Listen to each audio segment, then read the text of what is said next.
Hello दोस्तों, कहीं आप भी तो रेलवे में जॉब करके पछता तो नहीं रहे हैं कि घर से बहुत दूर मेरा ज्वाइनिंग हो गया और घर की ओर आना चाहते हैं लेकिन आ नहीं पा रहे हैं क्योंकि आपको पता नहीं है कि रेलवे में भी ट्रांसफर ले सकते हैं और कितने प्रकार से ट्रांसफर ले सकते हैं। इसके बारे में हम आपको इस वीडियो में फुल डिटेल में बताने वाले हैं। अगर हमारे चैनल पे पहली बार आए तो चैनल को साथ में जरूर सब्सक्राइब कर लीजिएगा। आइए इस वीडियो को शुरू करते हैं।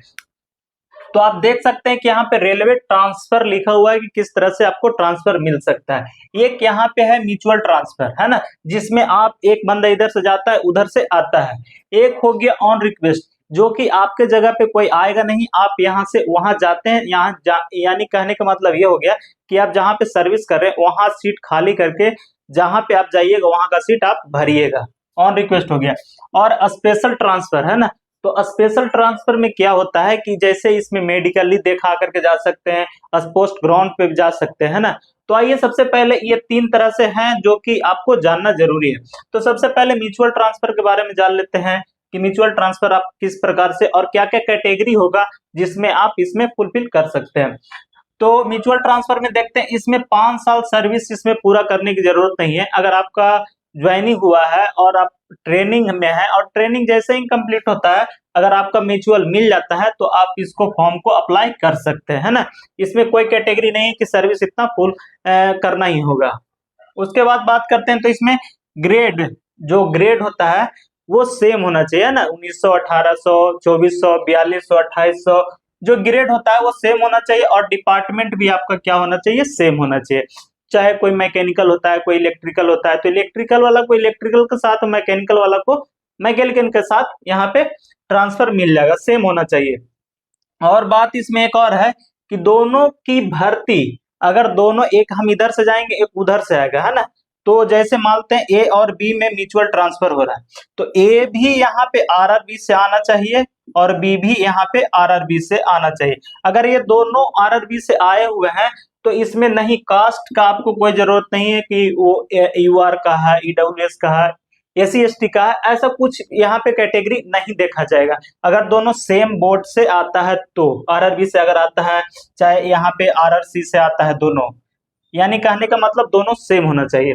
और दूसरा कंडीशन है, अगर कोई ए है जो यहाँ पे आरआरबी से आया है और बी है जो आरआरसी से है ना, इन दोनों अलग अलग से हैं, तो यहाँ पे आपको कास्ट सेम होना चाहिए। समझ गए, यहाँ पे कास्ट सेम होना चाहिए। यूआर वाला तो यूआर दोनों होना चाहिए, एसी है तो एसी होना चाहिए, ओबीसी है तो ओबीसी होना चाहिए। यानी यहाँ पे आपको कास्ट दिखाना पड़ेगा आरआरबी और आरआरसी के बीच में अगर आपका ट्रांसफर होता है तो। समझ गए। और अगर आप एक बार म्यूचुअल ट्रांसफर कर फॉर्म अप्लाई कर देते हैं, जैसे हम म्यूचुअल ट्रांसफर के लिए अपना फॉर्म अप्लाई कर दिए, तो आप अपने खुद की मर्जी से हम इसको फॉर्म को चाहेंगे कि अब हमको नहीं जाना है, तो ऐसा वापस हम नहीं कर सकते जब तक ये ना हो जाए कि अगला बंदा वहां से जो रिक्वेस्ट करने वाला है हमारा, जैसे ए यहाँ से फॉर्म अप्लाई किया और बी के पास यहाँ पे आ गया रिक्वेस्ट, जब तक ये एक्सेप्ट नहीं करेगा, अगर ये चाहे रिजेक्ट करने के लिए, तब तो आप वापस नहीं जाइए। अगर ये एक्सेप्ट कर लिया तब आपको हर हाल में जाना पड़ेगा। तो ये जो म्यूचुअल ट्रांसफर होता है, म्यूचुअल ट्रांसफर में आपको किसी भी प्रकार का यहाँ पे लॉस नहीं होता है। समझ गए म्यूचुअल ट्रांसफर में किस तरह से जाना होता है। अब बात कर लेते हैं ऑन रिक्वेस्ट की। ऑन रिक्वेस्ट की बात करने से पहले यहाँ पे स्पेशल ट्रांसफर है, तो उस पहले इसको जान लेते हैं, उसके बाद उसको जानेंगे। तो यहाँ पे इंटर रेलवे ट्रांसफर है और एक है inter divisional transfer. Inter divisional transfer का मतलब ये होता है कि अगर कोई अगर एनआर में है तो एएनआर से एएनआर में जाएगा तो उसको कोई भी कैटेगरी यानी कभी भी जा सकता है। यानी उसका जो सर्विस होता है वो 5 साल पूरा करने की जरूरत नहीं है। ऐसा नहीं है कि उसको 5 साल पूरा करना होगा, 5 साल यहाँ पे पूरा करने की जरूरत नहीं है। कोई एएनआर से एएनआर, चाहे यहाँ पे ईडब्ल्यूएस इसका बोल सकते हैं, एनईआर, जो भी जोन है वो अपना जोन में जाना चाहते हैं जैसे, तो अपना यहाँ पे कोई भी कैटेगरी यहाँ पे नहीं करना होगा। लेकिन हाँ, सीनियरिटी आपका लॉस हो जाएगा, है ना।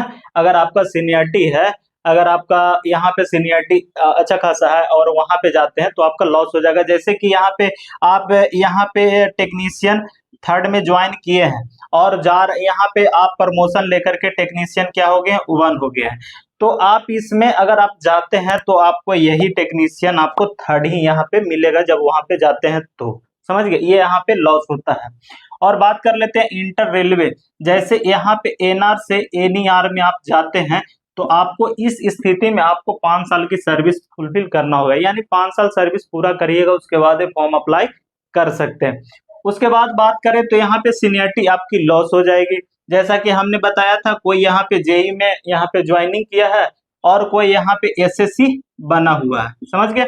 यहाँ पे एनआर में बात है, एसएससी यहाँ जेई में आया था और एसएससी बन गया, अब वो ट्रांसफर लेके एनईआर में जाना चाहता है, तो ये 5 साल की सर्विस पूरा कर दिया है तो यहाँ जाएगा तो इसको जेई में ही जाना होगा, समझ गए, क्या होगा, जेई में ही जाना होगा, तो यहाँ पे सीनियरिटी का थोड़ा लॉस हो जाता है। आप समझ गए ऑन रिक्वेस्ट का क्या मामला है, जो सारा के सारा किस पे होगा, HRMS ID होता है एक, उसी से सबका अपना सब जो भी कर्मचारी होते हैं सबका HRMS ID मिला हुआ रहता है, तो अपने अपने HRMS ID से अपना फॉर्म अप्लाई कर सकते हैं, समझ गए।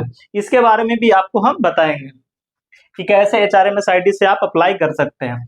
अब बात कर लेते हैं यहाँ पे स्पेशल ट्रांसफर। स्पेशल ट्रांसफर में आपका स्पाउस ग्राउंड ट्रांसफर सुने होंगे कि किसी का पति या किसी का पत्नी सर्विस में है तो उसके आधार पे ये लोग लगाते हैं अपना ट्रांसफर, समझ गए।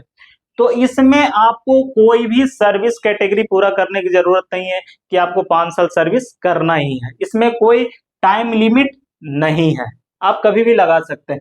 यहाँ पे भी आपको सीनियरिटी लॉस होगा, यहाँ पे भी आपको सीनियरिटी लॉस होगा, और इसमें क्या पति या पत्नी दोनों में से कोई एगो सर्विस कर रहा होगा, कोई दिल्ली में है और कोई पटना में है, तो आप दोनों चाहता है कि हम पटना चले जाएं दिल्ली वाला, तो उस तरह से आप ट्रांसफर लगा सकते हैं। और एक होता है मेडिकल ग्राउंड ट्रांसफर, जिसमें इसमें भी कोई टाइम पीरियड की जरूरत नहीं है कि आपको इतना साल सर्विस करना है, इसमें टाइम पीरियड की जरूरत नहीं होती है।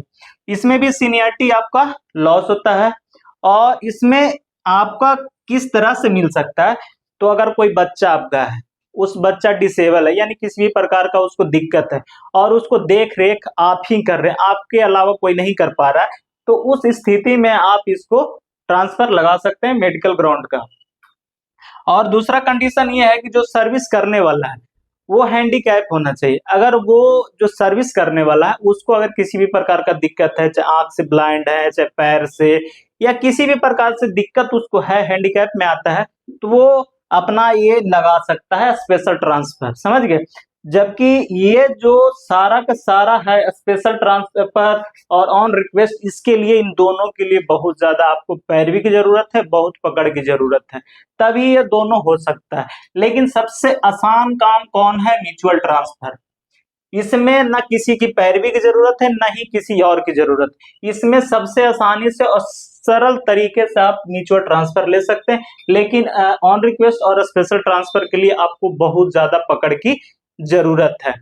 अब HRMS ID से फॉर्म कैसे अप्लाई करते हैं, इसके लिए नेक्स्ट वीडियो बनाएंगे, उसमें आपको हर एक डिटेल में बताएंगे कि कहां से किस तरह से आपको फॉर्म को भरना होगा, तो आपका पूरा फाइनली सबमिट हो जाएगा।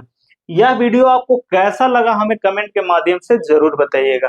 अगर हमारे चैनल पे पहली बार आए हुए हैं तो चैनल को साथ में लाइक एंड सब्सक्राइब कर लीजिएगा और अपने दोस्तों के साथ शेयर कर दीजिएगा। फिर मिलेंगे एक नए वीडियो के साथ, तब तक के लिए जय हिंद दोस्तों।